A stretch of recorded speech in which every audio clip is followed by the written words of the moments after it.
Hello and welcome back to the channel. আশা করি সবাই ভালো আছো, সুস্থ আছো, অ্যাজ অলওয়েজ জাস্ট ফাটাফাটি আছো। থাম্বনেল টাইটেল দেখে বুঝে গেছো আজকে একটা প্রবন্ধ রচনা নিয়ে এসেছি, যেটা খুব ইম্পর্টেন্ট 9 to 12 সবার জন্যে।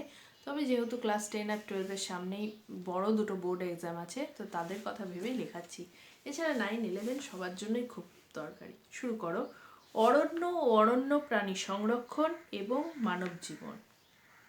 লেখো। অরণ্য, প্রথমে দুটো কবিতার লাইন লেখো। অরণ্য পরম বন্ধু, পৃথিবীর প্রাণ। পরের লাইন, আকাশে বাতাসে ভাসে অরণ্যের গান। লেখা শুরু করো।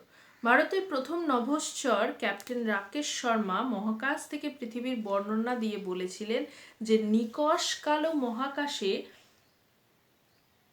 পৃথিবীর মতো এমন সুন্দর গ্রহ তিনি আর একটিও দেখতে পাচ্ছেন না। সবুজ রঙের স্নিগ্ধ আলোয় গ্রহটি উজ্জ্বল। এই শ্যামলিমার উৎস অরণ্যভূমি, অরণ্য লালিত জীবজগৎ পৃথিবীর সম্পদ। নভশ্চর মহাকাশচারী, যারা আকাশে যায় তাদেরকে বলা হয় অ্যাস্ট্রোনট। প্যারাচিচ। প্রকৃতি গড়ে উঠেছে উদ্ভিদ ও প্রাণীর পারস্পরিক নির্ভরতায়। প্রতিটি প্রাণের সঙ্গে উদ্ভিদের এক অচ্ছেদ্য বন্ধন। এই বন্ধন কোথাও খাদ্যের প্রয়োজনে, কোথাও অনুকূল পরিবেশ সৃষ্টির জন্য, কখনো বা জীবন ধারণের তাগিদে। এই শৃঙ্খলকে পারিভাষিক শব্দে বলা হয় বাস্তু সংস্থান, যাকে তোমরা বাস্তুতন্ত্র পড়েছো সেটাই। কিন্তু এই বাস্তু সংস্থানে ফাটল ধরিয়েছে একটি প্রাণী, তার নাম মানুষ। মানুষ তার বুদ্ধি আর প্রযুক্তি নিয়ে ক্রমশ হয়ে উঠেছে পৃথিবীর অধীশ্বর। নিজের প্রয়োজনে অন্য প্রাণকে সে ব্যবহার করেছে অবাধে। মানুষের আগ্রাসী লোভীর মুখে পৃথিবীর উদ্ভিদ রাজ্য আজ প্রায় নিঃশেষিত। অনুরূপ বন্যপ্রাণীদের অনেকেই চলে গেছে বিলুপ্তির দেশে। প্যারাচিঞ্চ। বন্যপ্রাণী অবলুপ্তির প্রধান কারণ হলো অরণ্য নিধন। মানুষ তার বিলাস ব্যসন ও দৈনন্দিন প্রয়োজনে অরণ্য সম্পদের যথেচ্ছ ব্যবহার করে চলেছে। ভারতে ইংরেজ শাসন প্রবর্তনের পর শুধুমাত্র রেল লাইন স্লিপারের জন্য ভারতের শতাব্দী প্রাচীন বিশাল বৃক্ষগুলিকে যেভাবে কেটে ফেলা হয়েছে তা ভাবলে শিউরে উঠতে হয়। এখনো কারণে অকারণে নগরায়ন, বসতি নির্মাণ ও বিবেচনাবিহীন উন্নয়নের নামে বৃক্ষচ্ছেদের মারণযোগ্য আয়োজনের কোনো বিরাম নেই। নেক্সট প্যারা। বন্যপ্রাণীদের বাঁচিয়ে রাখা মানুষের অন্যতম প্রয়োজনীয় দায়িত্ব, কারণ তাদের একটি প্রজাতির অবলুপ্তি সর্বদাই মানুষের ক্ষতি ডেকে আনে। এজন্য পৃথিবীর বাস্তুতন্ত্র রক্ষা করা জরুরি। প্রকৃতির ভারসাম্য রক্ষায় উদ্ভিদের পাশাপাশি আরণ্য প্রাণীর সুরক্ষা একান্ত প্রয়োজন। নেক্সট প্যারা। এই পৃথিবীতে আমাদের এই মানব জীবন বিচ্ছিন্ন কোনো সৃষ্টি নয়। অরণ্য, বন্যপ্রাণী এবং তার সঙ্গে জড়িত যে পরিবেশ, সেই সব নিয়েই পারস্পরিক নির্ভরতায় আমাদের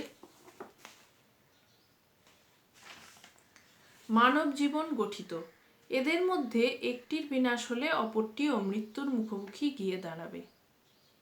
বন্যপ্রাণী সংরক্ষণের লাস্ট প্যারা। বন্যপ্রাণী সংরক্ষণের জন্য ইদানিং গড়ে উঠেছে নানান আন্তর্জাতিক ও জাতীয় সংস্থা, যেমন WWF বা ওয়ার্ল্ড ওয়াইল্ড লাইফ ফেডারেশন। এছাড়া বিভিন্ন ব্যক্তি বা সংস্থার উদ্যোগে গড়ে উঠেছে সংরক্ষণ আন্দোলন। আশার কথা এই যে বর্তমানে ভারতের বিভিন্ন প্রান্তে গড়ে উঠেছে নানা অভয়ারণ্য এবং বন্যপ্রাণী সংরক্ষণ প্রকল্প। গুজরাটের গির অরণ্যের সিংহ প্রকল্প, সুন্দরবনের বাঘ কুমির প্রকল্প, আমাদের কাজিরাঙায় গন্ডার প্রকল্প, এসব প্রকল্পগুলি মানুষের ভবিষ্যৎ সুরক্ষার দিকে একটি ইতিবাচক পদক্ষেপ।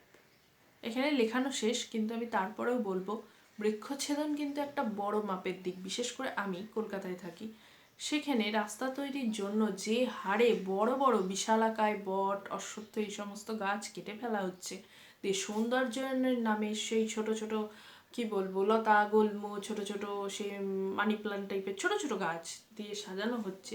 সাজানোটাই হচ্ছে, কাজের কাজ কি হচ্ছে? এবং রাস্তা তৈরির জন্য যেটা হচ্ছে, গাছের পাশ দিয়ে গাছটাকে বেশ সুন্দর শেপে করে তার পাশ দিয়ে কংক্রিটের রাস্তা, গাছের শিকড়টা তো কাটা পড়ছে, যার জন্য একটু ঝড় হলেই শুনবে কলকাতায় বিপুল পরিমাণে গাছ উপড়ে উপড়ে পড়ে। কেন পড়বে না? একটা বিশাল গাছ, ছোটবেলা থেকে আমরা শুনেছি তার শিকড় অনেক দিক যায়। কেন? হাত পা দিয়ে চারিদিকে ধরে আটকে রাখে। তুমি তার হাত পাই কেটে দিচ্ছ, কি দিয়ে ধরবে ঝড় এলে সে?